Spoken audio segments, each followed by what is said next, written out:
안녕하세요. 밤이 깊었네요. 오늘 하루도 고생 많으셨죠? 편안하게 쉬면서 오늘 밤 따뜻한 옛날 이야기를 들어보세요.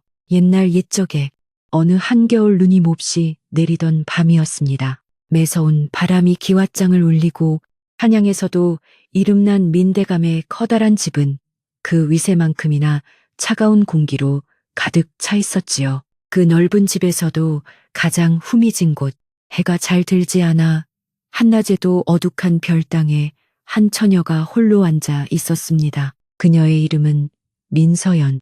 민대감의 외동딸이었지만 집안의 자랑이 아닌 숨겨야 할 그늘이었습니다. 그녀는 흐릿한 등잔불 아래서 낡은 구리거울을 들여다보고 있었습니다. 거울 속에는 왼쪽 뺨을 마치 마른 잎사귀 낙엽가 내려앉은 듯한 커다란 붉은 반점을 가진 처녀가 있었습니다. 서연은 가만히 손을 들어 그 차가운 자국을 쓸어보았습니다. 사를에는 바람이 문틈을 비집고 들어와 등불을 흔들 때마다 그림자가 마치 그녀의 슬픔처럼 길게 늘어졌습니다. 서연에게 허락된 세상은 오직 네모난 방 한 칸과 그 앞에 작은 마당이 전부였습니다. 명망 높은 가문의 수치라 여겨진 그녀는 7살 이후로 바깥 출입을 해본 기억이 없었습니다. 저녁밥이 들어왔지만 부유한 대갓집의 상이라고는 믿기지 않을 만큼 조촐했습니다. 식어버린 밥과 멀건 장국, 그리고 나물 두어 가지. 언제나처럼 그녀는 홀로 밥을 먹었습니다. 아버지를 겸상해서 뵌 것은 까마득한 옛날이었습니다. 멀리 사랑채에서 들려오는 아버지의 호통 소리와 손님들의 웃음소리는 딴 세상의 일처럼 아득했습니다. 하인들은 그녀의 방 앞을 지날 때마다 발소리를 때때로 아씨만 아니었어도 집안의 불길한 기운이 하는 소곤거림이 바람을 타고 들려왔습니다. 그럴 때마다 서연은 숟가락을 내려놓고 그저 창밖으로 소리 없이 내리는 눈만 바라보았습니다. 세상이 자신을 버렸다는 생각은 그 붉은 자국만큼이나 선명하게 그녀의 마음에 새겨져 있었습니다. 하지만 그 깊은 외로움 속에서도 그녀가 숨을 쉴 수 있는 유일한 창구가 있었으니 바로 어머니가 물려주신 수틀이었습니다. 그녀의 가느다란 손이 비단 위에 오르내릴 때면 세상의 모든 시름이 잊히는 듯 했습니다. 그녀는 그저 술을 놓는 것이 아니었습니다. 실과 바늘로 생명을 빚어내고 있었습니다. 지금 그녀가 수놓고 있는 것은 눈을 맞으며 노래하는 꾀꼬리였습니다. 수십 가닥의 실을 꼬아 만든 꾀꼬리의 눈망울에는 마치 금방이라도 떨어질 듯한 눈물 한 방울이 맺혀 있었고 그 깃털은 만지면 바스락 소리가 날 것처럼 생생했습니다. 이 작은 수틀 안에서만큼은 그녀는 갇힌 몸이 아니었습니다. 그녀는 바람이 되고 꽃이 되고 자유로운 새가 되었습니다. 그녀의 인내심은 이 남다른 재주를 꽃피웠습니다. 이 재주는 그녀의 상처받은 마음을 지켜주는 유일한 힘이자 뺨의 붉은 자국과는 정반대되는 그녀 내면에 빛나는 보석이었습니다. 문풍지를 울리는 바람 소리가 거세지자 서연은 문득 다른 소리를 떠올렸습니다. 그것은 눈이 아닌 지난 여름의 세찬 빗소리였습니다. 딱 한 번 그녀는 답답함을 이기지 못하고 두꺼운 너울을 뒤집어 쓴 채 몰래 집을 빠져나온 적이 있었습니다. 처음 맛보는 저작거리의 왁자지껄함과 흙먼지 냄새에 취해 걷던 중 하늘이 뚫린 듯 소나기가 쏟아졌습니다. 사람들은 비를 피해 흩어졌고 서연은 어느 서책방 처마 밑에서 흠뻑 젖은 채 어쩔 줄 몰라 떨고 있었습니다. 그때였습니다. 낡은 지우산 하나가 그녀의 머리 위로 불쑥 내밀어졌습니다. 고개를 들자 가시비에 젖어 축 처진 가난한 선비 하나가 서 있었습니다. 그의 이름은 강지호였습니다. 지호는 너울 속에 그녀를 호기심 어린 눈으로 훑어보지 않았습니다. 그는 그저 곤경에 처한 사람을 돕듯 자신의 유일한 비가림개를 내어주었습니다. 져주셨습니다.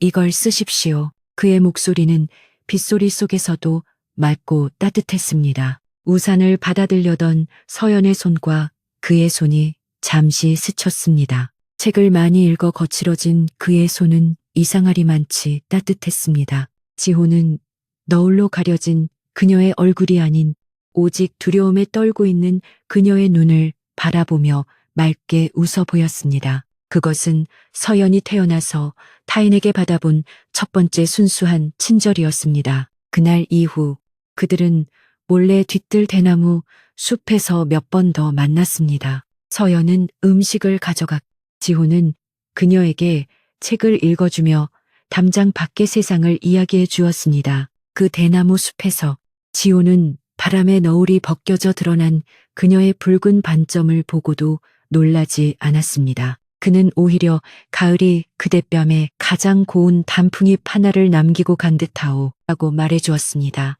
그 말 한마디가 그녀의 얼어붙은 삶에 스며든 유일한 햇살이었습니다. 봄이 왔지만 민대감의 집안은 여전히 겨울보다 차가웠습니다. 매화가 피고 새가 울었지만 서연의 별땅에는 볕이 들지 않았습니다. 그러던 어느 날 좀처럼 딸을 찾지 않던 민대감이 서연을 사랑채로 불렀습니다. 아버지가 자신을 부른다는 것은 좋은 일이 될 수 없음을 서연은 본능적으로 알고 있었습니다. 그녀는 불안한 마음을 감추고 차가운 마룻바닥에 엎드렸습니다. 민대감은 딸의 뺨에 있는 붉은 자국은 쳐다보지도 않고 얼음장 같은 목소리로 말했습니다. 네가 시집을 가야겠다. 서연의 심장이 발끝으로 떨어지는 듯 했습니다. 이어지는 말은 더욱 잔인했습니다. 황대감, 댁으로 가거라.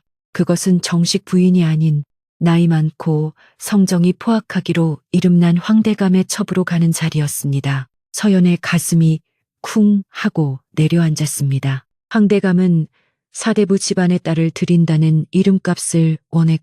민대감은 조정에서 위태로운 자신의 자리를 지켜줄 황대감의 힘이 필요했던 것입니다. 민대감은 비로소 서연의 뺨을 노려보며 말했습니다. 네, 그 얼룩진 낯짝으로는 정식 혼례는 어림없다. 이것이 네가 이 가문의 진 빚을 갚고 가문의 명예를 지키는 유일한 길이니라. 서연은 눈물로 애원했습니다. 아버님, 제발 그분에게만큼은 차라리 이 방에서 평생 그림자처럼 살겠습니다. 제발 거두어 주십시오. 하지만 민대감의 마음은 돌처럼 차가웠습니다. 날은 이미 정해졌. 더는 울어도 소용없느니라. 드디어 혼례날이 밝았습니다. 집안은 요란한 풍악 소리와 분주히 오가는 사람들로 아수라장이었습니다. 하인들은 서연을 붙들고 억지로 목욕을 시키고 무겁고 화려한 화롯을 입혔습니다. 값비싼 비단과 금박이 그녀의 몸을 감쌌지만 서연은 마치 실이 끊어진 인형처럼 아무런 감각도 느낄 수 없었습니다. 그녀의 붉은 뺨은 두꺼운 분으로 덮였지만 그 슬픔은 가려지지 않았습니다. 밖에서는 그녀를 태워갈 붉은 가마가 기다리고 있었습니다. 사람들이 그녀의 팔을 붙들고 마당으로 끌어내려던 바로 그 순간이었습니다. 하늘이 갑자기 시커멓게 변하더니 기다렸다는 듯이 장대 같은 비가 쏟아붓기 시작했습니다. 마치 지호를 처음 만났던 그 여름날의 소나기처럼 거셌습니다. 잔치상을 나르던 하인들이 미끄러지고 악기를 불던 악공들이 흩어지며 풍악 소리도 멎었습니다. 사람들은 비를 피하려 소리를 지르며 처마 밑으로 몰려들었습니다. 서연은 쏟아지는 비를 맞으며 마당 한가운데 우뚝 섰습니다. 무거운 예복이 순식간에 비에 젖어들었습니다. 이 비는 분명 하늘이 자신에게 내린 뜻이라 여겼습니다. 그 순간 서연은 결심했습니다. 그녀는 자신을 붙들던 하녀의 손을 뿌리치고 무거운 족두리와 너울을 벗어 던졌습니다. 빗물에 분이 씻겨나가자 눈물로 얼룩진 그녀의 붉은 뺨이 고스란히 드러났습니다. 아씨를 잡아라. 누군가 소리쳤습니다. 하인들과 가병들이 그녀를 잡으려 달려들었습니다. 하지만 서연은 이미 대문을 향해 맨발로 뛰고 있었습니다. 값비싼 비단 치마가 흙탕물에 젖어 무거워지고 발에 감겨 찢겨 나갔지만 그녀는 멈추지 않았습니다. 그녀가 향한 곳은 단 한 곳, 지호와 만났던 뒤뜰의 대나무 숲이었습니다. 그녀는 숨이 턱까지 차올라 거의 넘어질 듯이 대나무 숲으로 뛰어들며 그의 이름을 부르려 할 때 그가 거기 서 있었습니다. 지호 역시 흠뻑 비에 젖은 채 작은 보따리 하나를 들고 있었습니다. 그는 서연이 가마에 실려가는 모습을 마지막으로 보고 한양을 영영 떠나려던 참이었습니다. 빗줄기 속에서 두 사람의 눈이 마주쳤습니다. 세상의 모든 소리가 멀어졌습니다. 서연은 그에게 달려가 젖은 소매를 붙잡았습니다. 나를 데려가 주십시오. 제발. 나를 여기서 데리고 가주십시오. 지호는 그녀의 절박한 얼굴과 멀리서 횃불을 들고 쫓아오는 사람들의 고함 소리를 번갈아 보았습니다. 그는 잠시 망설였지만 이내 들고 있던 보따리를 버렸습니다. 그리고 차갑게 젖은 그녀의 손을 굳게 잡았습니다. 그리고 한마디 뛰시오. 두 사람은 함께 달리기 시작했습니다. 아무도 뒤돌아보지 않았습니다. 그들은 그 밤으로 한양을 벗어났습니다. 큰 길을 피하고 험한 샛길로만 걸었습니다. 어두운 산을 몇 개나 넘었는지 모릅니다. 서연의 비단 옷은 가시에 찢겨 누더기가 되었고 맨발은 돌부리에 극혀 피투성이었지만 자신을 굳게 잡은 지호의 손만이 유일한 온기이자 세상의 전부였습니다. 이렇게 며칠을 걸었을까. 그들은 마침내 지리산 깊은 골짜기, 사람들의 발길이 잘 닿지 않는 외딴 마을에 다다랐습니다. 그곳은 한양의 높은 벼슬아치도 처녀의 뺨에 난 얼룩도 신경 쓰는 이가 없는 가난하지만 평화로운 산골 마을이었습니다. 두 사람은 마을 어귀에 버려진 다 쓰러져가는 초가집 한 채를 발견했습니다. 흙벽은 무너지고 문짝은 비어 바람이 숭숭 드는 곳이었지만 그들에게는 무엇과도 바꿀 수 없는 소중한 보금자리였습니다. 그들의 새로운 삶이 그렇게 시작되었습니다.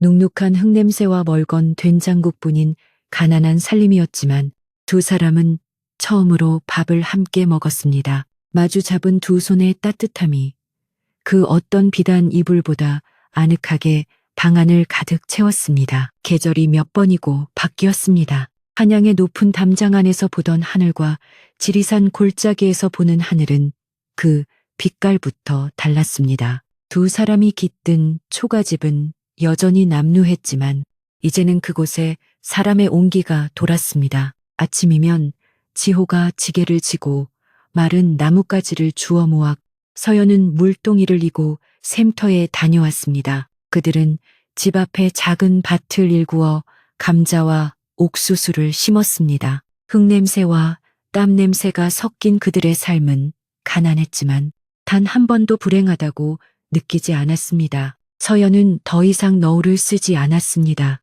처음 마을에 왔을 때 아이들은 그녀의 뺨에 있는 붉은 자국을 보고 수군거리며 도망가기도 했습니다. 하지만 서연이 그 아이들에게 자신이 기른 옥수수를 나눠주고 다친 아이의 상처를 닦아주자 아이들은 이내 그녀를 마음씨 고운 새댁이라 부르며 따랐습니다. 지호는 더 이상 글만 읽는 선비가 아니었습니다. 그는 낫을 들고 풀을 베어 서툴지만 지붕의 이형을 엮을 줄도 알게 되었습니다. 그러면서도 그는 자신의 본분을 잊지 않았습니다. 날이 좋은 오후면 그는 마을 어귀의 커다란 느티나무 아래 멍석을 폈습니다. 극투성이 얼굴을 한 마을 아이들을 모아 하늘천텐 따지디를 가르쳤습니다. 아이들의 낭랑한 글 읽는 소리는 가난한 산골 마을에 울려 퍼지는 가장 밝은 희망의 소리였습니다. 서연은 그런 지호의 모습을 바라보며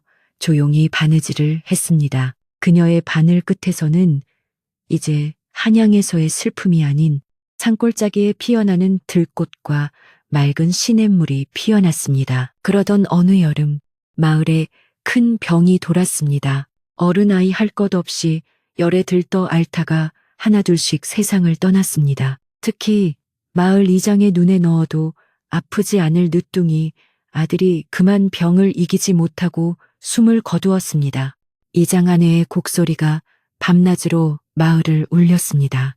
서연과 지호도 무거운 마음으로 이장의 집을 찾았습니다. 이장 안에는 넋이 나간 사람처럼 아들이 신던 작은 집신 한 짝을 품에 안고 하염없이 눈물만 흘리고 있었습니다. 그 모습을 본 서연의 가슴이 미어졌습니다. 자식을 잃은 어미의 슬픔, 그 무엇으로도 달랠 수 없는 깊은 한을 그녀는 직감했습니다. 그녀는 자신이 무엇이라도 해야 한다고 느꼈습니다. 날 밤 서연은 지호에게 부탁해 그가 가진 얼마 되지 않는 쌈짓돈을 털어 읍내에서 가장 고운 명주 비단한 필과 오색실을 구해왔습니다. 그녀는 사흘 밤낮을 등잔불 아래서 꼬박 세웠습니다. 먹지도 자지도 않고 오직 수틀에만 매달렸습니다. 그녀는 죽은 아이의 모습을 떠올렸습니다. 하지만 그녀가 수놓은 것은 병에 시달린 야윈 얼굴이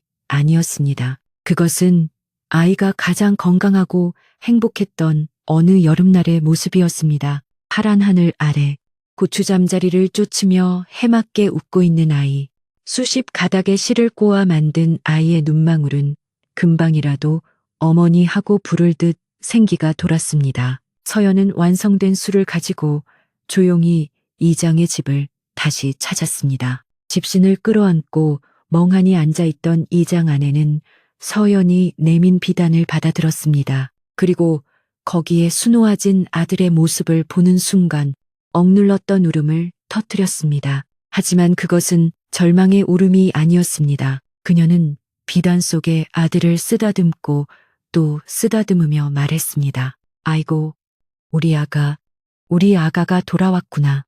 이렇게 웃고 있었지. 그래, 이렇게 웃었지. 그것은 슬픔이 아닌 사무친 그리움을 달래주는 눈물이었습니다. 이장 부부는 서연의 손을 잡고 몇 번이고 고개를 숙였습니다. 이 일이 있은 후 마을 사람들은 서연의 붉은 뺨을 더 이상 이상하게 보지 않았습니다. 그녀의 손이 죽은 아이의 넋을 달래주었다고 믿으며 그녀와 지호를 진정한 마을의 일원으로 받아들였습니다. 풍성해야 할 가을이 왔지만 그에 따라 흉년이 들었습니다.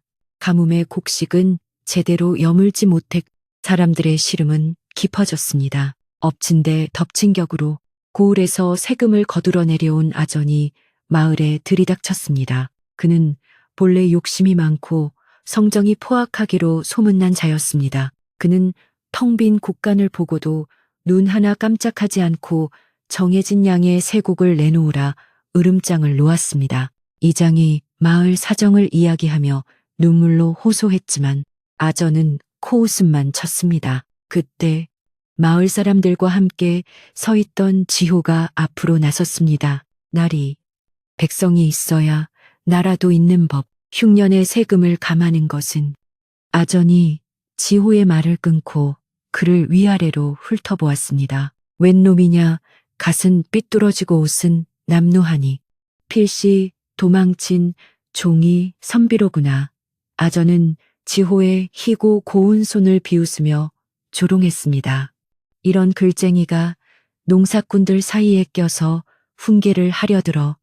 그러다 그는 지호의 곁에 선 서연을 발견했습니다. 그는 서연의 붉은 뺨을 손가락질하며 과장되게 소리쳤습니다. 허허, 이제 보니 알겠구나. 이런 불길한 것을 마을에 들였으니 재수가 붙을 리가 있나.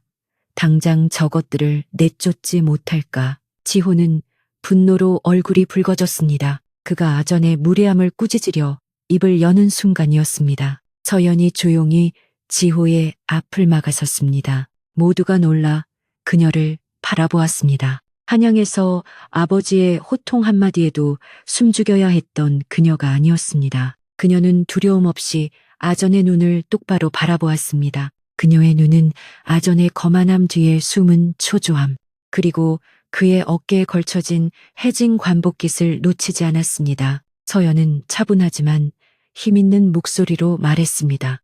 나리, 아전은 여자가 감히 자신에게 말을 건다는 사실에 불쾌해하며 소리쳤습니다. 내년이 감히 곧 감사께서 순실을 온다고 들었습니다. 서연의 말에 아전이 움찔했습니다. 나리의 그 관복, 오래되어 빛이 바래고 기시해졌더군요.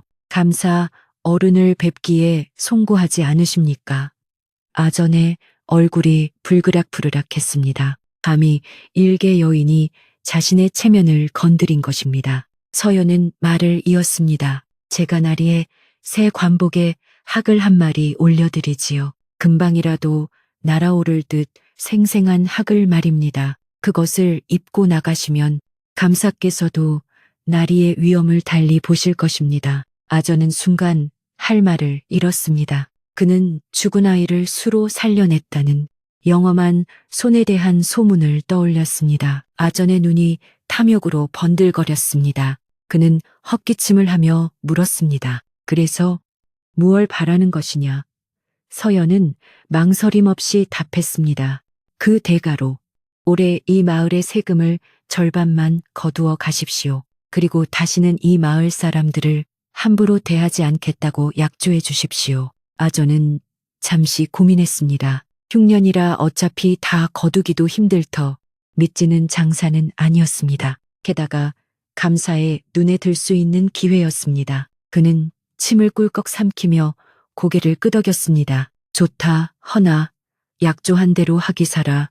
움직이지 않는다면 너와 저 선비는 물론 마을 전체가 무사하지 못할 것이다. 서연은 다시 수틀 앞에 앉았습니다. 이번에는 한 아이의 넋을 달래는 것이 아닌 한 마을의 목숨을 구하기 위한 바느질이었습니다. 지호는 밤새 먹을 갈고 등잔에 심지를 돋우며 그녀의 곁을 지켰습니다. 며칠 뒤 서연은 마침내 완성된 관복을 아전에게 보냈습니다. 아전은 관복을 받아들고는 숨이 멎는 듯 했습니다. 검은 비단 위에 수놓아진 백학은 단순한 자수가 아니었습니다. 한쪽 다리를 들고 고고하게 서 있는 하계잣, 금실로 수놓은 눈동자의 형형한 빛, 한 올 한 올 결을 살려 꿰맨 깃털은 마치 바람이 불면 날아갈 듯 생생했습니다. 아전은 자신도 모르게 손을 뻗어 그 학을 만져보았습니다. 며칠 뒤 감사 일행이 고을에 당도했습니다. 아전은 새 관복을 차려입고 위풍당당하게 감사를 맞이했습니다. 안목이 높았던 감사는 아전의 관복에 수놓인 학을 보고는 눈을 떼지 못했습니다. 이것은 이 고을의 장인이 한 솜씨가 아니구나. 이토록 기품 있는 수는 실로 궁중에서도 보기 드문 것이다. 대체 누가 이 학을 수놓았느냐? 아전은 우쭐해져서 거짓을 고하려 했습니다. 그것이 제 아랫사람 중에. 하지만 감사는 이미 지리산 골짜기에 귀신 같은 손을 가진 여인이 있다는 소문을 들은 뒤였습니다. 결국 진실이 밝혀져 아전은 망신을 당했지만 감히 서영과 마을 사람들을 해코지할 수 없었습니다. 오히려 감사는 서연의 솜씨에 감탄하여 큰 상을 내리고 마을의 세금을 면제해 주라는 명을 내렸습니다. 이 소문은 날개를 단 듯 퍼져나갔습니다. 지리산의 비단 화가. 사람들은 서연을 그렇게 불렀습니다. 처음에는 붉은 반점을 가진 불길한 여인이라 수군댔지만 이제는 그녀의 손에서 피어나는 기적을 보기 위해 먼 곳의 양반들과 부유한 상인들까지 지리산 골짜기의 작은 초가집을 찾아왔습니다. 그들은 서연의 얼굴을 보지 않았습니다. 그들은 오직 그녀의 손끝에서 탄생하는 생명력 넘치는 작품에 감탄하며 기꺼이 비싼 값을 치렀습니다. 덕분에 서연과 지호의 살림은 점차 나아졌습니다. 지호는 그 돈으로 가장 먼저 낡은 서책을 사고 마을 한가운데에 번듯한 서당을 지었습니다. 느티나무 아래가 아닌 비바람을 피할 수 있는 따뜻한 방 안에서 아이들의 글 읽는 소리가 다시 울려 퍼졌습니다. 세월은 산골짜기의 시냇물처럼 조용히 그리고 쉼없이 흘러갔습니다. 5번의 봄이 지리산에 피고 졌습니다. 두 사람이 처음 깃들었던 바람새는 소리가 으스스하던 초가집은 이제 그 자리에 없었습니다. 그 대신 마을 사람들이 십시일반 힘을 보태어 지어준 아담하고 반듯한 기와집 한 채가 들어섰습니다. 그 집은 한양의 높고 차가운 담장이 아니라 사람의 무릎 높이만 한 나지막한 돌담으로 둘러싸여 있었습니다. 마당에는 지호가 손수 심은 매화나무 몇 그루가 뿌리를 내려 이른 봄이면 온 집안에 맑은 향기를 퍼뜨렸습니다. 그 집은 부유함을 뽐내기 위함이 아닌 비바람을 맞고 온기를 나누기에 딱 알맞은 삶이 깃든 따뜻한 보금자리였습니다. 서연은 이제 비단 화가라는 이름으로 불렸습니다.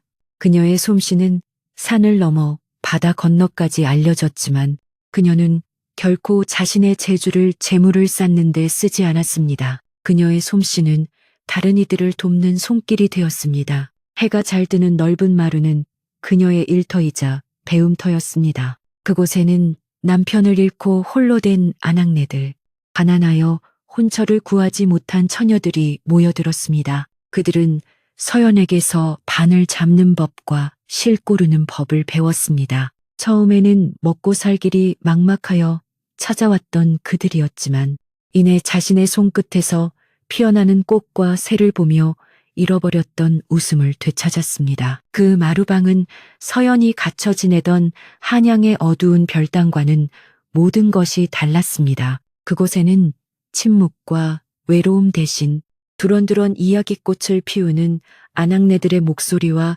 바늘이 비단을 스치는 기분 좋은 소리가 가득했습니다. 서연은 그들에게 단순히 기술을 가르치는 것이 아니었습니다. 그녀는 자신이 술을 놓으며 견뎌냈던 인고의 시간과 그 속에서 발견했던 작은 기쁨들을 나누었습니다. 바늘을 잡는 손은 그저 천을 꿰매는 손이 아닙니다. 그녀는 제자들에게 늘 말했습니다. 그것은 흩어진 마음을 꿰매고 시린 삶에 따뜻한 색을 입히는 손입니다. 그녀는 그렇게 자신과 같이 소외되었던 여인들에게 스스로 일어설 힘과 존엄을 되찾아 주었습니다. 지호의 서당 역시 마을의 중심이 되었습니다.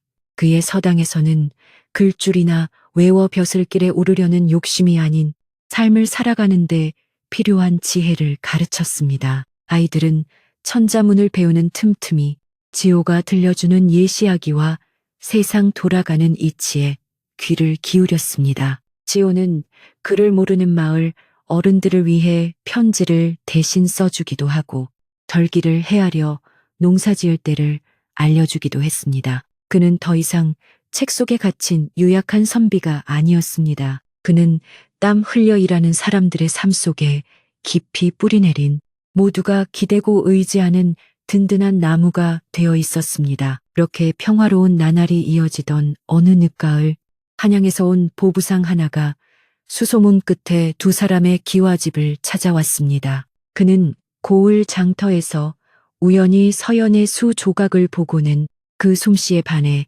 일부러 이 깊은 산골까지 찾아온 것이었습니다. 그는 서연에게 값비싼 비단을 내밀며 궁중에서나 쓸 법한 화려한 병풍을 주문하려 했습니다. 서연은 고개를 저으며 대신 마을 아이들이 겨울을 날 따뜻한 누비옷을 만들 천을 구해줄 수 있겠느냐고 물었습니다. 보부상은 그녀의 소박함과 그릇에 다시 한번 감탄했습니다. 그날 저녁 지호는 먼 길을 온 손님을 위해 조촐하지만 정성껏 저녁상을 차렸습니다. 따뜻한 밥과 구수한 된장찌개, 그리고 서연이 마당에서 직접 기른 푸성기가 전부였지만 보부상은 진수성찬이라도 받은 듯이 맛있게 먹었습니다. 이런저런 세상 돌아가는 이야기가 오가던 중 지호가 조심스럽게 물었습니다. 혹시 한양의 민대감댁 소식을 아시는지요?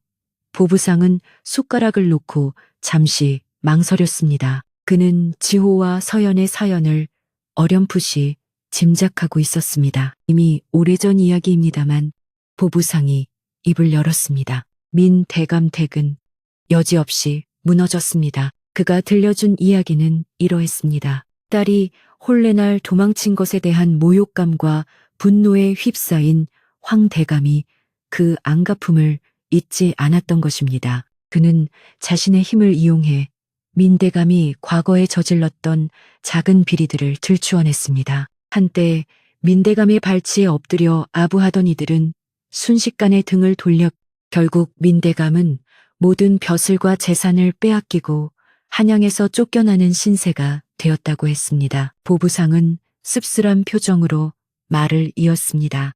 듣자 하니 지금은 성문 밖 다 쓰러져가는 초가에서 홀로 지낸다고 합디다. 그토록 중히 여기던 가문의 이름과 얼굴은 다 잃어버리고 이제는 아무도 그를 돌아보지 않는답니다. 날마다 차가운 방에 앉아 허공에 대고 내 딸만 있었어도 하는 말을 되뇌지만 이미 때는 늦었지요. 그토록 서연을 올감했던 가문의 명예가 결국 그 아버지를 삼켜버린 것이었습니다. 정의는 더디지만 이렇듯 제 갈 길을 찾아가는 법이었습니다. 날 밤 서연은 잠 못 이루고 뜰에 피어있는 시들기 시작한 국화를 바라보고 있었습니다. 지호가 조용히 다가와 그녀의 어깨에 겉옷을 덮어주었습니다. 밤이 찹니다. 서연은 말없이 고개만 끄덕였습니다. 지호가 그녀의 손을 잡으며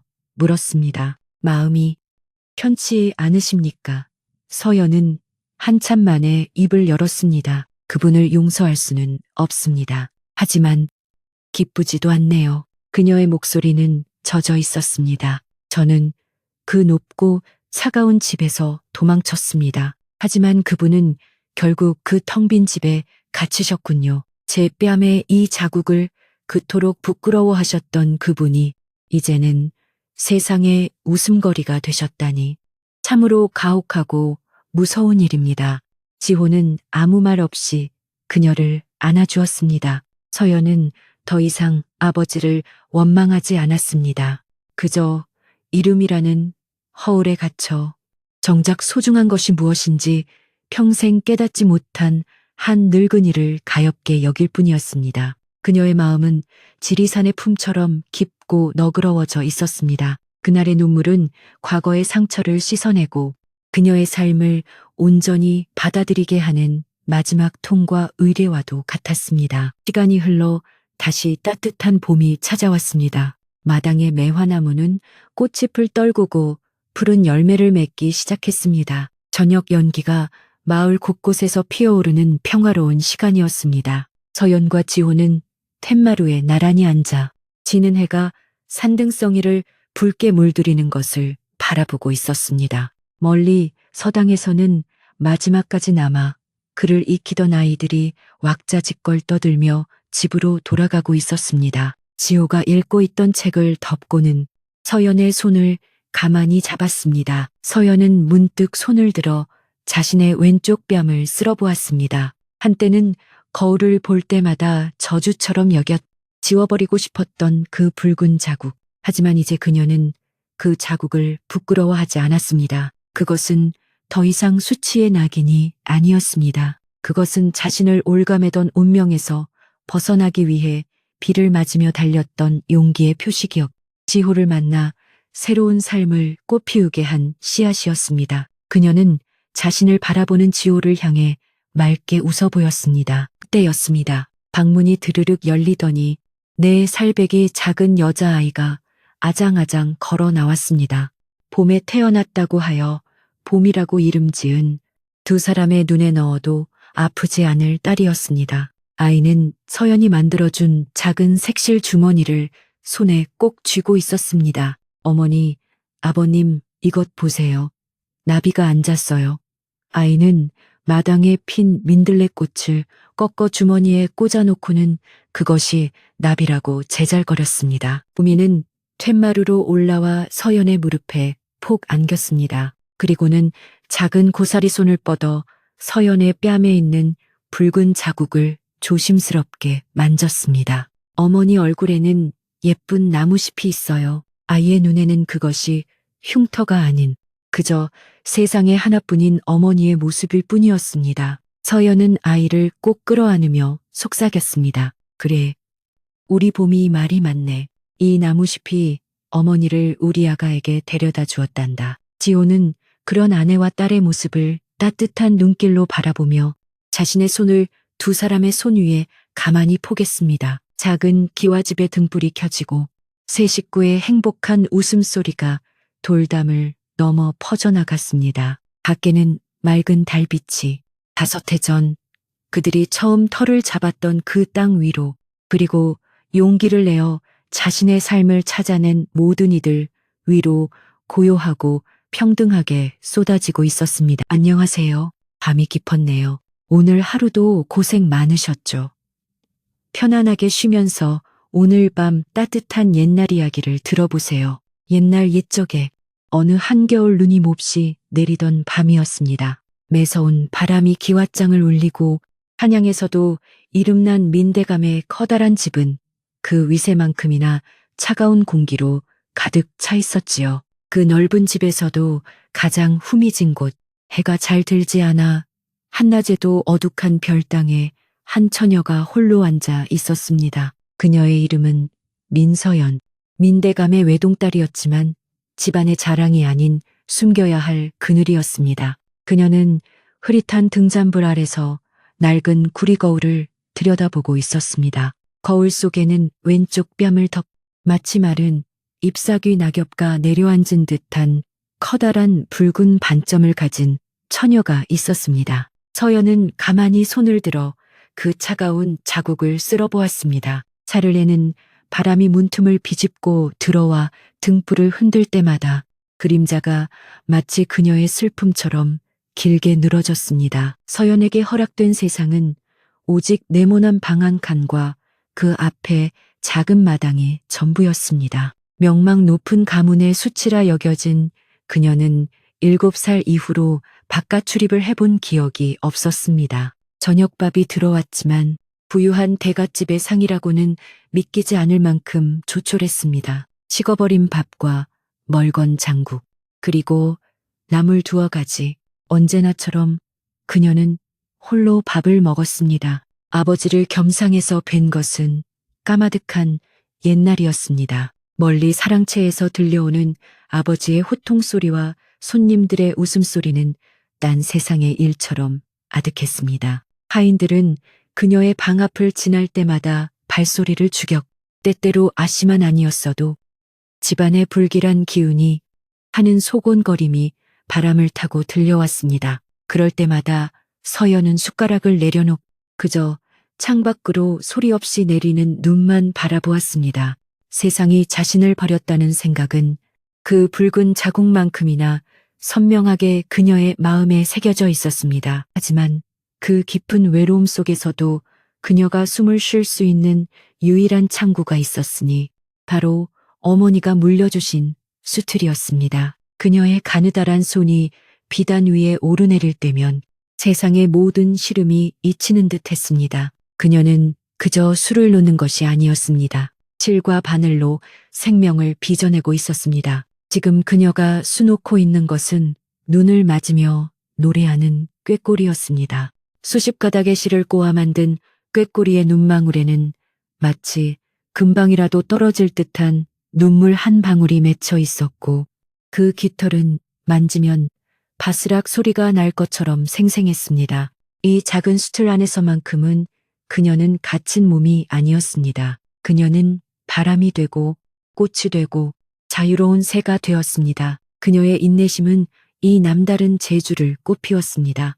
이 재주는 그녀의 상처받은 마음을 지켜주는 유일한 힘이자 뺨의 붉은 자국과는 정반대되는 그녀 내면에 빛나는 보석이었습니다. 문풍지를 울리는 바람 소리가 거세지자 서연은 문득 다른 소리를 떠올렸습니다. 그것은 눈이 아닌 지난 여름의 세찬 빗소리였습니다. 딱 한 번 그녀는 답답함을 이기지 못하고 두꺼운 너울을 뒤집어 쓴 채 몰래 집을 빠져나온 적이 있었습니다. 처음 맛보는 저작거리의 왁자지껄함과 흙먼지 냄새에 취해 걷던 중 하늘이 뚫린 듯 소나기가 쏟아졌습니다. 사람들은 비를 피해 흩어졌고 서연은 어느 서책방 처마 밑에서 흠뻑 젖은 채 어쩔 줄 몰라 떨고 있었습니다. 그때였습니다. 낡은 지우산 하나가 그녀의 머리 위로 불쑥 내밀어졌습니다. 고개를 들자 가시비에 젖어 축 처진 가난한 선비 하나가 서 있었습니다.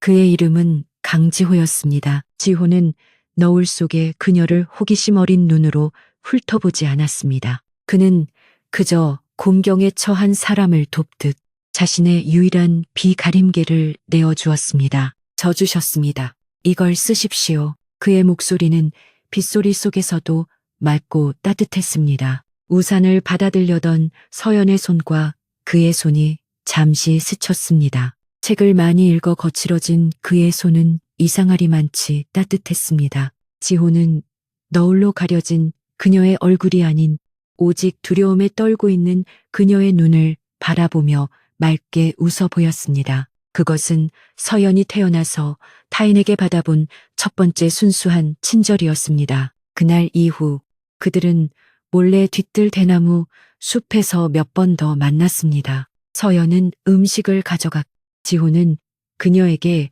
책을 읽어주며 담장 밖의 세상을 이야기해 주었습니다. 그 대나무 숲에서 지호는 바람에 너울이 벗겨져 드러난 그녀의 붉은 반점을 보고도 놀라지 않았습니다. 그는 오히려 가을이 그대 뺨에 가장 고운 단풍잎 하나를 남기고 간 듯하오 라고 말해 주었습니다. 그 말 한마디가 그녀의 얼어붙은 삶에 스며든 유일한 햇살이었습니다. 봄이 왔지만 민대감의 집안은 여전히 겨울보다 차가웠습니다.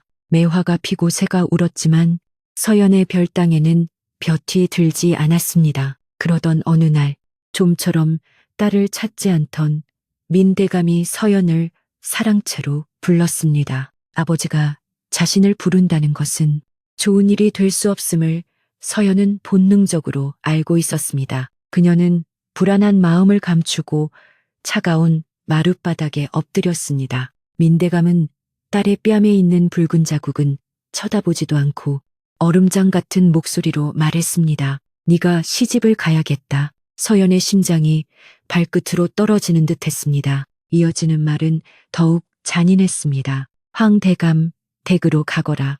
그것은 정식 부인이 아닌 나이 많고 성정이 포악하기로 이름난 황대감의 첩으로 가는 자리였습니다. 서연의 가슴이 쿵 하고 내려앉았습니다. 황대감은 사대부 집안의 딸을 들인다는 이름값을 원했고 민대감은 조정에서 위태로운 자신의 자리를 지켜줄 황대감의 힘이 필요했던 것입니다. 민대감은 비로소 서연의 뺨을 노려보며 말했습니다. 네, 그 얼룩진 낯짝으로는 정식 혼례는 어림없다. 이것이 네가 이 가문의 진 빚을 갚고 가문의 명예를 지키는 유일한 길이니라. 서연은 눈물로 애원했습니다. 아버님, 제발 그분에게만큼은 차라리 이 방에서 평생 그림자처럼 살겠습니다. 제발 거두어 주십시오. 하지만 민대감의 마음은 돌처럼 차가웠습니다. 날은 이미 정해졌.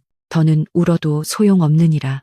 드디어 혼례날이 밝았습니다. 집안은 요란한 풍악 소리와 분주히 오가는 사람들로 아수라장이었습니다. 하인들은 서연을 붙들고 억지로 목욕을 시키고 무겁고 화려한 화롯을 입혔습니다. 값비싼 비단과 금박이 그녀의 몸을 감쌌지만 서연은 마치 실이 끊어진 인형처럼 아무런 감각도 느낄 수 없었습니다. 그녀의 붉은 뺨은 두꺼운 분으로 덮였지만 그 슬픔은 가려지지 않았습니다. 밖에서는 그녀를 태워갈 붉은 가마가 기다리고 있었습니다. 사람들이 그녀의 팔을 붙들고 마당으로 끌어내려던 바로 그 순간이었습니다. 하늘이 갑자기 시커멓게 변하더니 기다렸다는 듯이 장대 같은 비가 쏟아붓기 시작했습니다. 마치 지호를 처음 만났던 그 여름날의 소나기처럼 거셌습니다. 잔치상을 나르던 하인들이 미끄러지고 악기를 불던 악공들이 흩어지며 풍악 소리도 멎었습니다. 사람들은 비를 피하려 소리를 지르며 처마 밑으로 몰려들었습니다. 서연은 쏟아지는 비를 맞으며 마당 한가운데 우뚝 섰습니다. 무거운 예복이 순식간에 비에 젖어들었습니다. 이 비는 분명 하늘이 자신에게 내린 뜻이라 여겼습니다. 그 순간 서연은 결심했습니다. 그녀는 자신을 붙들던 하녀의 손을 뿌리치고 무거운 족두리와 너울을 벗어 던졌습니다. 빗물에 분이 씻겨나가자 눈물로 얼룩진 그녀의 붉은 뺨이 고스란히 드러났습니다. 아씨를 잡아라 누군가 소리쳤습니다. 하인들과 가병들이 그녀를 잡으려 달려들었습니다. 하지만 서연은 이미 대문을 향해 맨발로 뛰고 있었습니다. 값비싼 비단 치마가 흙탕물에 젖어 무거워지고 발에 감겨 찢겨 나갔지만 그녀는 멈추지 않았습니다. 그녀가 향한 곳은 단 한 곳, 지호와 만났던 뒤뜰의 대나무 숲이었습니다. 그녀는 숨이 턱까지 차올라 거의 넘어질 듯이 대나무 숲으로 뛰어들며 그의 이름을 부르려 할 때 그가 거기 서 있었습니다. 지호 역시 흠뻑 비에 젖은 채 작은 보따리 하나를 들고 있었습니다. 그는 서연이 가마에 실려가는 모습을 마지막으로 보고 한양을 영영 떠나려던 참이었습니다. 빗줄기 속에서 두 사람의 눈이 마주쳤습니다. 세상의 모든 소리가 멀어졌습니다. 서연은 그에게 달려가 젖은 소매를 붙잡았습니다. 나를 데려가 주십시오. 제발. 나를 여기서 데리고 가주십시오.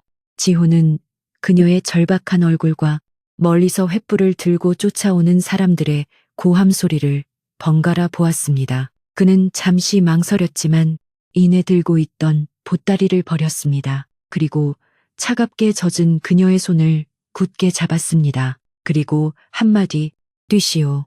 두 사람은 함께 달리기 시작했습니다. 아무도 뒤돌아보지 않았습니다. 그들은 그 밤으로 한양을 벗어났습니다. 큰 길을 피하고 험한 샛길로만 걸었습니다. 어두운 산을 몇 개나 넘었는지 모릅니다. 서연의 비단옷은 가시에 찢겨 누더기가 되었고 맨발은 돌부리에 극혀 피투성이었지만 자신을 굳게 잡은 지호의 손만이 유일한 온기이자 세상의 전부였습니다. 이렇게 며칠을 걸었을까.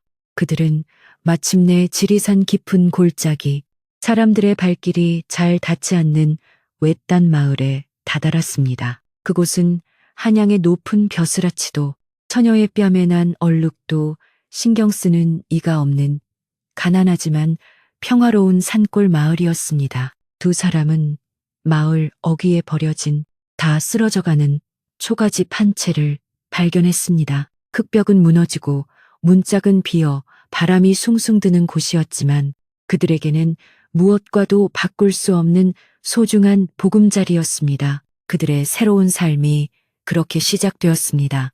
눅눅한 흙냄새와 멀건 된장국뿐인 가난한 살림이었지만 두 사람은 처음으로 밥을 함께 먹었습니다. 마주 잡은 두 손의 따뜻함이 그 어떤 비단 이불보다 아늑하게 방 안을 가득 채웠습니다. 계절이 몇 번이고 바뀌었습니다. 한양의 높은 담장 안에서 보던 하늘과 지리산 골짜기에서 보는 하늘은 그 빛깔부터 달랐습니다. 두 사람이 깃든 초가집은 여전히 남루했지만 이제는 그곳에 사람의 온기가 돌았습니다. 아침이면 지호가 지게를 지고 마른 나뭇가지를 주워 모아 서연은 물동이를 이고 샘터에 다녀왔습니다. 그들은 집 앞에 작은 밭을 일구어 감자와 옥수수를 심었습니다. 흙냄새와 땀냄새가 섞인 그들의 삶은 가난했지만 단 한 번도 불행하다고 느끼지 않았습니다. 서연은 더 이상 너울을 쓰지 않았습니다.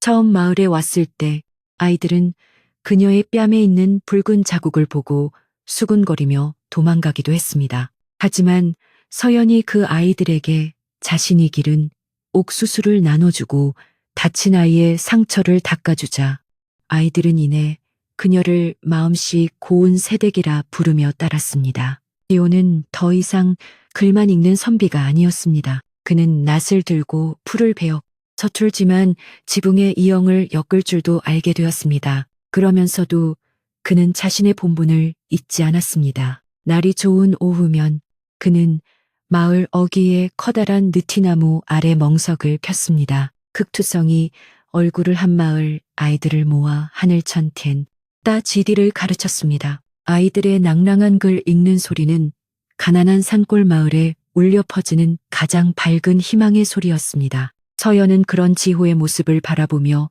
조용히 바느질을 했습니다. 그녀의 바늘 끝에서는 이제 한양에서의 슬픔이 아닌 산골짜기에 피어나는 들꽃과 맑은 시냇물이 피어났습니다. 그러던 어느 여름 마을에 큰 병이 돌았습니다.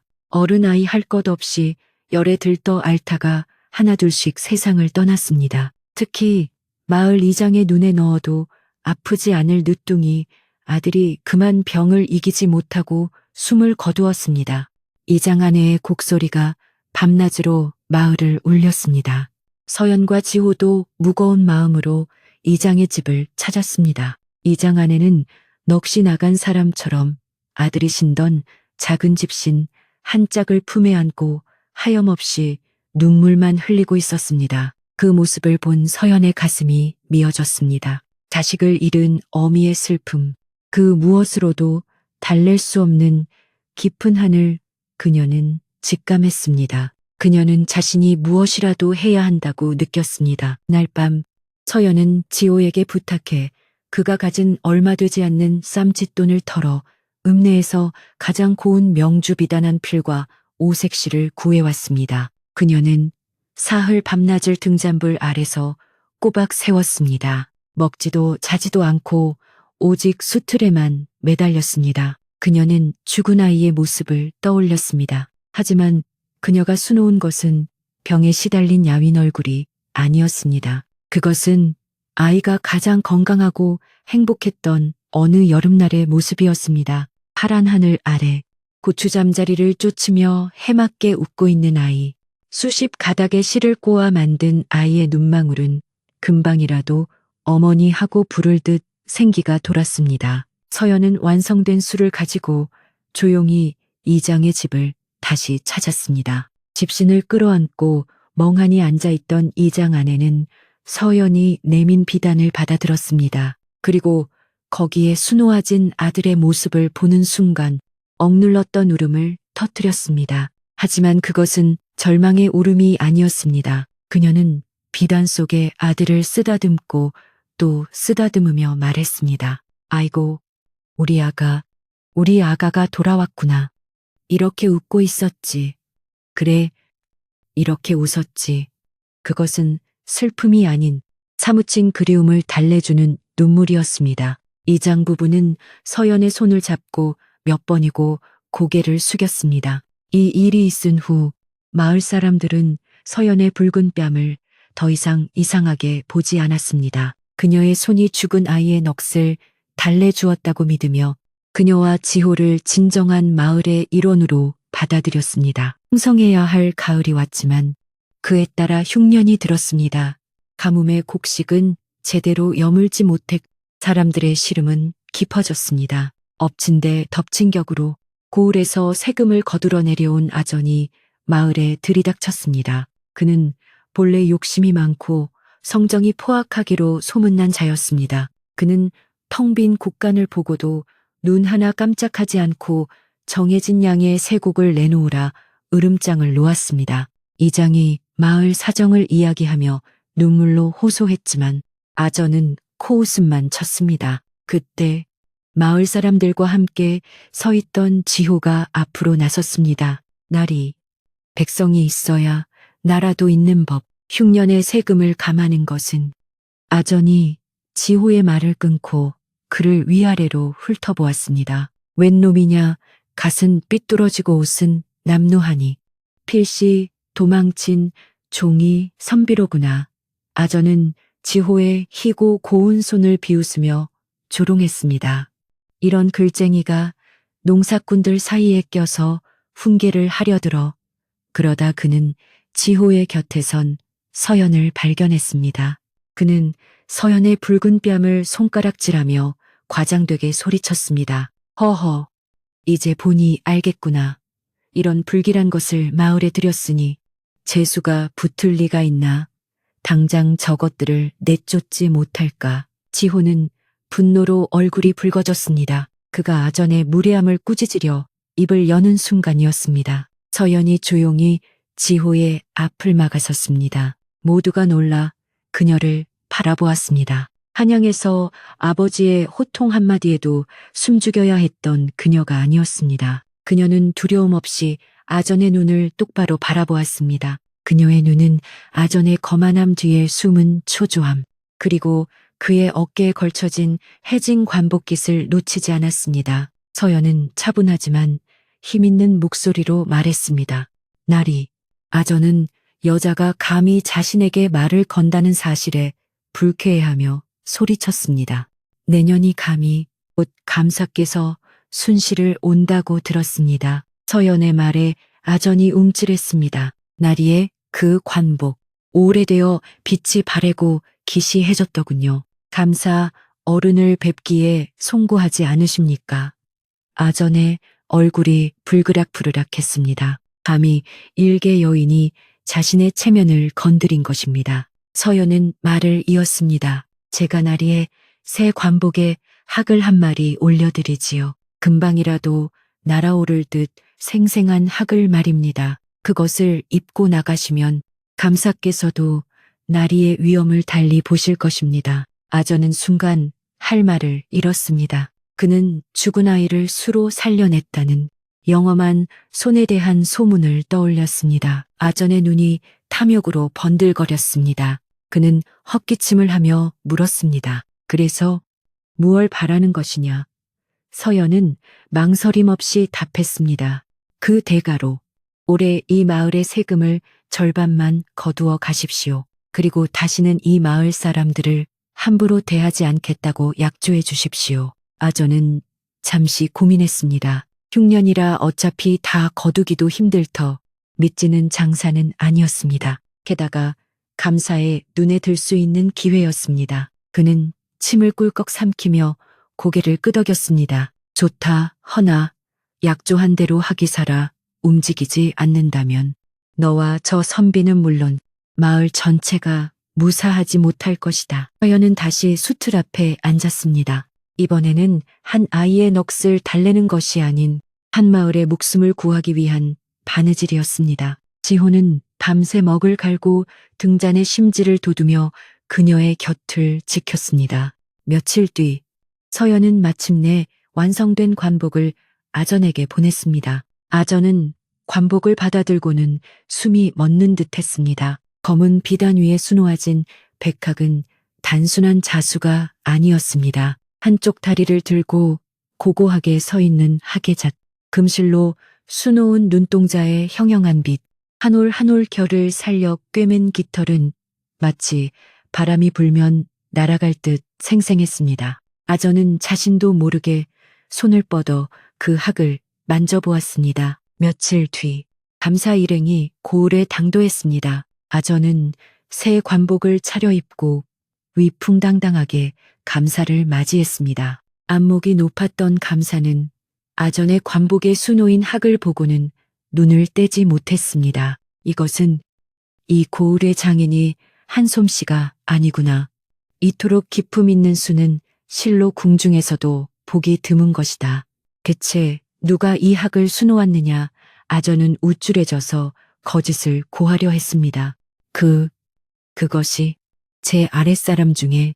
하지만 감사는 이미 지리산 골짜기에 귀신 같은 손을 가진 여인이 있다는 소문을 들은 뒤였습니다. 결국 진실이 밝혀져 아전은 망신을 당했지만 감히 서영과 마을 사람들을 해코지할 수 없었습니다.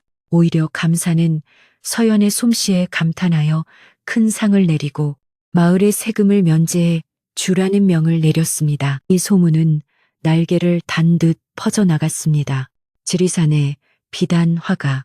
사람들은 서연을 그렇게 불렀습니다. 처음에는 붉은 반점을 가진 불길한 여인이라 수군댔지만 이제는 그녀의 손에서 피어나는 기적을 보기 위해 먼 곳의 양반들과 부유한 상인들까지 지리산 골짜기의 작은 초가집을 찾아왔습니다. 그들은 서연의 얼굴을 보지 않았습니다. 그들은 오직 그녀의 손끝에서 탄생하는 생명력 넘치는 작품에 감탄하며 기꺼이 비싼 값을 치렀습니다. 덕분에 서연과 지호의 살림은 점차 나아졌습니다. 지호는 그 돈으로 가장 먼저 낡은 서책을 사고 마을 한가운데에 번듯한 서당을 지었습니다. 느티나무 아래가 아닌 비바람을 피할 수 있는 따뜻한 방 안에서 아이들의 글 읽는 소리가 다시 울려 퍼졌습니다. 세월은 산골짜기의 시냇물처럼 조용히 그리고 쉼없이 흘러갔습니다. 5번의 봄이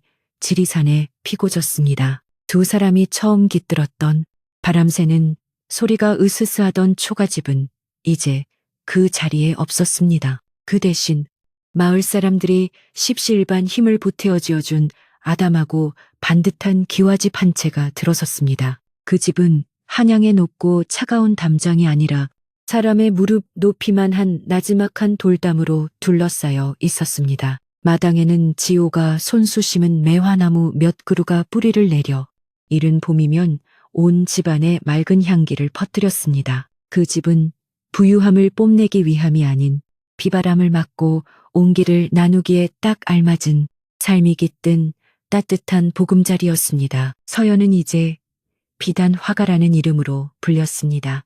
그녀의 솜씨는 산을 넘어 바다 건너까지 알려졌지만 그녀는 결코 자신의 재주를 재물을 쌓는 데 쓰지 않았습니다. 그녀의 솜씨는 다른 이들을 돕는 손길이 되었습니다. 해가 잘 드는 넓은 마루는 그녀의 일터이자 배움터였습니다. 그곳에는 남편을 잃고 홀로 된 아낙네들, 가난하여 혼처를 구하지 못한 처녀들이 모여들었습니다. 그들은 서연에게서 반을 잡는 법과 실 고르는 법을 배웠습니다. 처음에는 먹고 살 길이 막막하여 찾아왔던 그들이었지만 이내 자신의 손끝에서 피어나는 꽃과 새를 보며 잃어버렸던 웃음을 되찾았습니다. 그 마루방은 서연이 갇혀 지내던 한양의 어두운 별당과는 모든 것이 달랐습니다. 그곳에는 침묵과 외로움 대신 두런두런 이야기꽃을 피우는 아낙네들의 목소리와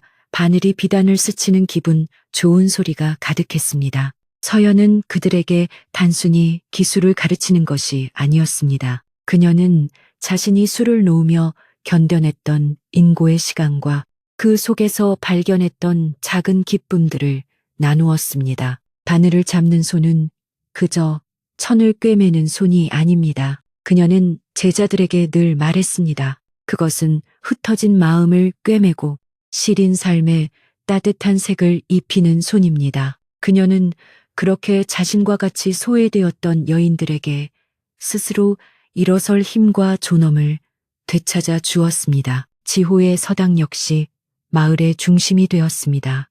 그의 서당에서는 글줄이나 외워 벼슬길에 오르려는 욕심이 아닌 삶을 살아가는데 필요한 지혜를 가르쳤습니다. 아이들은 천자문을 배우는 틈틈이 지호가 들려주는 예시하기와 세상 돌아가는 이치에 귀를 기울였습니다. 지호는 글을 모르는 마을 어른들을 위해 편지를 대신 써주기도 하고 덜기를 헤아려 농사지을 때를 알려주기도 했습니다. 그는 더 이상 책 속에 갇힌 유약한 선비가 아니었습니다. 그는 땀 흘려 일하는 사람들의 삶 속에 깊이 뿌리내린 모두가 기대고 의지하는 든든한 나무가 되어 있었습니다. 그렇게 평화로운 나날이 이어지던 어느 늦가을 한양에서 온 보부상 하나가 수소문 끝에 두 사람의 기와집을 찾아왔습니다. 그는 고을 장터에서 우연히 서연의 수 조각을 보고는 그 솜씨에 반해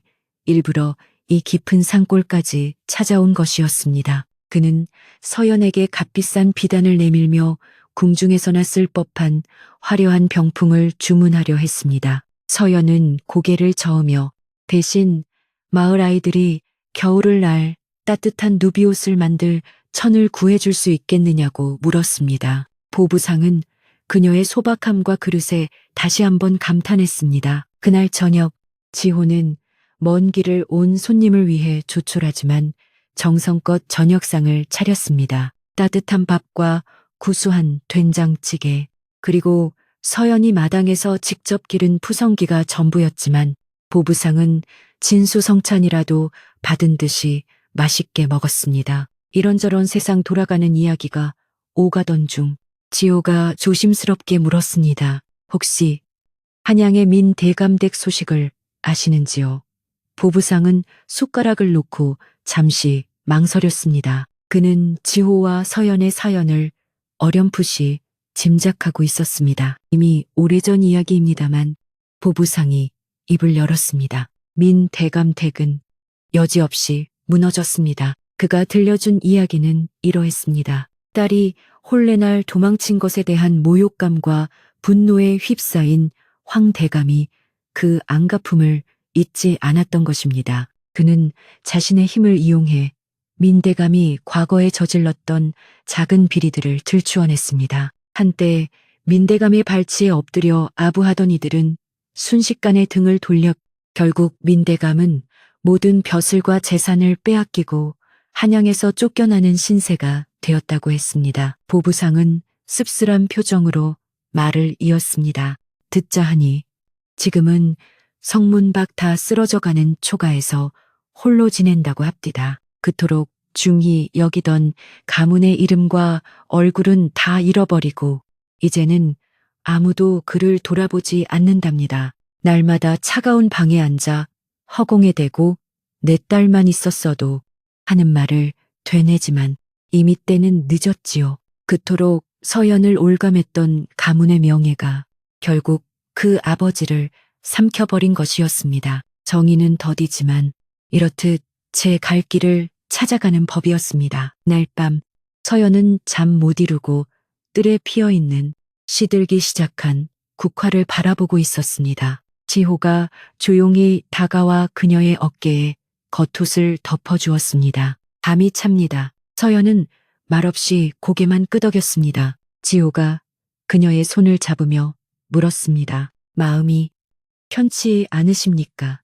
서연은 한참 만에 입을 열었습니다. 그분을 용서할 수는 없습니다. 하지만 기쁘지도 않네요. 그녀의 목소리는 젖어 있었습니다. 저는 그 높고 차가운 집에서 도망쳤습니다. 하지만 그분은 결국 그 텅 빈 집에 갇히셨군요. 제 뺨에 이 자국을 그토록 부끄러워하셨던 그분이 이제는 세상의 웃음거리가 되셨다니 참으로 가혹하고 무서운 일입니다.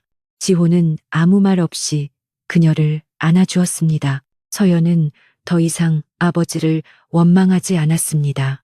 그저 이름이라는 허울에 갇혀 정작 소중한 것이 무엇인지 평생 깨닫지 못한 한 늙은이를 가엾게 여길 뿐이었습니다. 그녀의 마음은 지리산의 품처럼 깊고 너그러워져 있었습니다. 그날의 눈물은 과거의 상처를 씻어내고 그녀의 삶을 온전히 받아들이게 하는 마지막 통과 의례와도 같았습니다. 시간이 흘러 다시 따뜻한 봄이 찾아왔습니다. 마당의 매화나무는 꽃잎을 떨구고 푸른 열매를 맺기 시작했습니다. 저녁 연기가 마을 곳곳에서 피어오르는 평화로운 시간이었습니다. 서연과 지호는 툇마루에 나란히 앉아 지는 해가 산등성이를 붉게 물들이는 것을 바라보고 있었습니다. 멀리 서당에서는 마지막까지 남아 그를 익히던 아이들이 왁자지껄 떠들며 집으로 돌아가고 있었습니다. 지호가 읽고 있던 책을 덮고는